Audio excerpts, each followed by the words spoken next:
Hello viewers, how are you? Welcome back to my channel Bengali cooking guides. Bengali cooking guides এসে গেছি আর একটা সুন্দর recipe নিয়ে।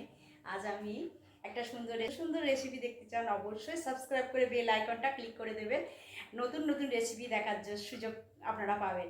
আর কোনো রেসিপি যদি দেখতে চান অবশ্যই কমেন্ট বক্সে জানাবেন। সেই রেসিপিটাই আমি দেখাবো। আমার ফেসবুক পেজ আছে বেঙ্গলি কুকিং গাইডস, আপনারা সেটা ফলো করবেন। আজকের রেসিপিতে আমি বেগুন ভাজা করব। বেগুন ভাজার জন্য আমি তেল দিয়ে নিলাম।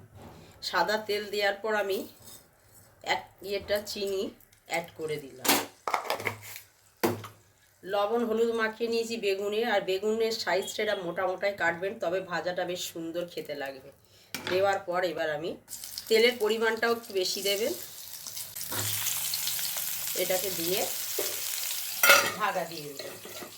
এবার গ্যাসের ফ্লেমটা একদম সিমে রেখে দেবে, তাহলে কুকো হয়ে যাবে তাড়াতাড়ি। দেখুন বেগুন ভাজা হয়ে গেছে, কালারটা কি সুন্দর হয়েছে দেখুন। এবার তুলে নেব। দেখুন একদম গরম ভাপ উঠছে।